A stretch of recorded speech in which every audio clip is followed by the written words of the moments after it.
I just wanted to take a couple minutes and offer up some survival tips that I have discovered for those of us that are trying to stay safe during gang stalking situations.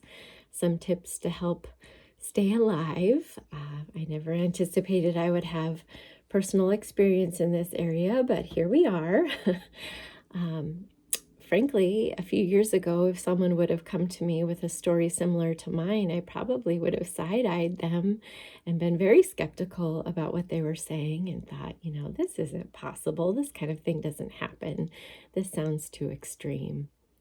But that's actually exactly what the gang stalkers want to have happen, that no one will support the victim, no one will believe them, that they'll be isolated, and that they can say, like, look at this crazy story they're telling. We can't believe anything that they're saying. We should just consider them to not have credibility.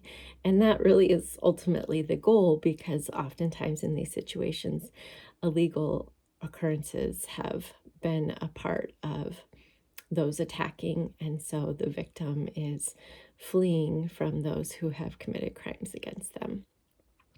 I've discovered there's quite a large network of us that are going through gang stalking situations for a multitude of reasons, but the reasons that I have identified thus far are those who are escaping an abusive relationship or a stalking situation, those who are getting away from an abusive family. I found this to be particularly true of some teenage gang stalking victims.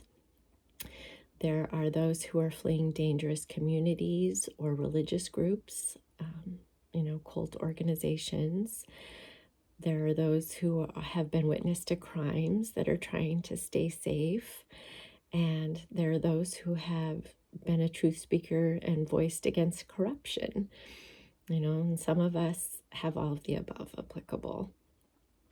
But here are some tips that I would offer. And I apologize if I peek down at my notes, but I just don't want to miss anything because this is important. It's in regards to safety. My advice number one is don't stay in the same location too long. Their network can be pretty widespread and they can track you down quite quickly, and will partner with landlords and neighbors to monitor and report back your whereabouts and activity. So even those that you think you can trust, you will discover cannot be trusted. The second thing is make everything in your life unpredictable, from the time you wake up to what your daily routine is. If it's safe to turn on lights in your residence, do that at differing times so it's never quite clear when you're home and when you're not. If it's safe for you to leave your residence, obviously do that at different times and different days. When you run errands, obviously you're going to want to never go to the same store over and over again. You're going to want to have variety in your shopping and the route you take, the days and times you run your errands. The goal really is to keep them guessing, not have any consistency to your schedule, which can be really hard on a personal level. So do what you can to find balance internally, but understand that hopefully this will be temporary and won't be forever, even though the stalking can sometimes go on for years. But you learn to live with it, unfortunately. You learn to live in these patterns. From my experience, I found that driving was not safe. I don't drive anymore because they're just going to destroy the vehicle anyway, and they're going to track it or follow you. So I found it safest to rely on other means of transportation or walk. And again, when you walk anywhere, you're going to want to be very unpredictable in your routes, change routes often. Thirdly, I don't recommend ordering food. You may find some surprise staples in your burger, or it might provide opportunity for poisonings or druggings, especially if they're trying to get drugs in your system to match a narrative that they've told. You don't want to open the door to any type of avenue for them to do that. Hacking is going to be a big part of your life. Your devices are going to be hacked. Your Wi-Fi is going to be hacked. There may even be entrance into your home and unlawful surveillance or recordings happening. So you're just going to want to be very mindful of your communications. Don't discuss where you're going or what your plans are for that day. Um, I recommend, surveillance cameras that don't rely on Wi-Fi. I've had experiences where things would be left on my porch, but the footage on the camera would be snipped out, so I wouldn't know who had done it. So they can get pretty elaborate in their schemes. So being aware of your surroundings is really important. And if you have a beloved pet, you're going to want to guard them with your life, not let them go outside by themselves, and really kind of inspect the area often to make sure they're not leaving any poison out for your pet or doing anything to harm them. As far as payment methods, I recommend using cash or prepaid cards as much as possible, because if their stalking network includes access to bank accounts, they're definitely watching your spending to identify where you're at, and your daily spending habits, things like that. It can get pretty challenging to financially sustain yourself when you're essentially, a refugee. um, and there's not resources or help in these situations.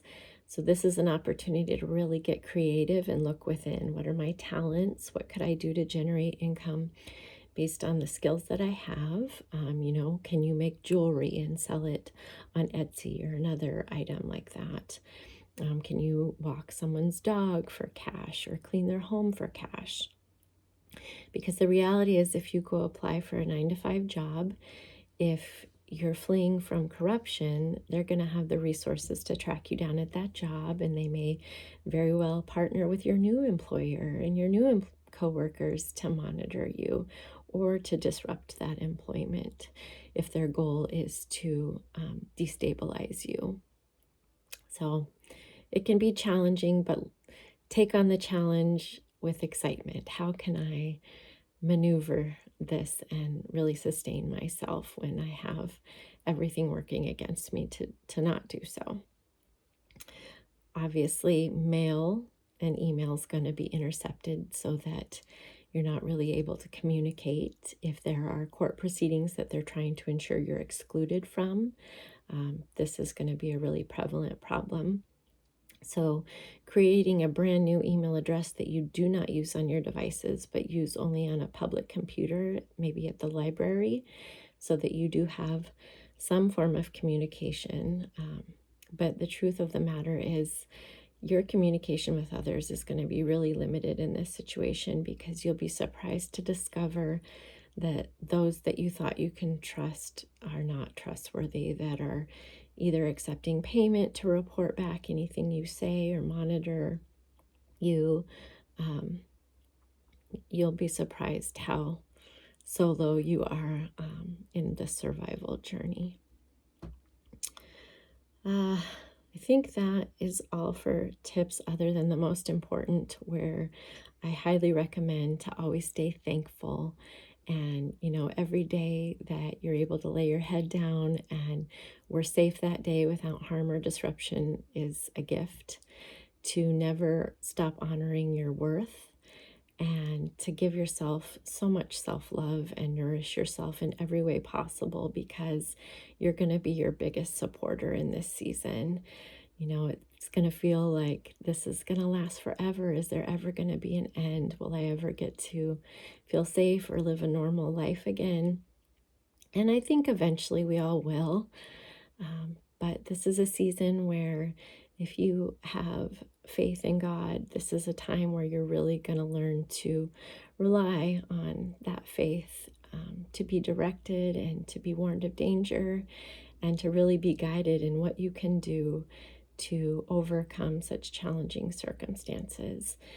And hopefully, as this problem is growing, there can be an awareness of this problem, and hopefully some resources can be developed, because I never want to discourage anyone from going to law enforcement. I think there are wonderful, good, and ethical law enforcement officers out there. But in the event that the corruption that you're fleeing from involves law enforcement, it becomes very difficult to get help. And it can actually be more problematic the more you reach out for help. So be very cautious who you trust. Be very cautious with what you share, what you disclose, and just do the best you can to stay balanced. If you can get out in nature safely, do that. Take good care of yourself. Make sure you're exercising and sleeping well, eating the best you can, so that you can really be grounded in such difficult circumstances, and just be so proud of yourself and understand, like, wow, look what I'm overcoming, look what I'm surviving, and every day counted a success.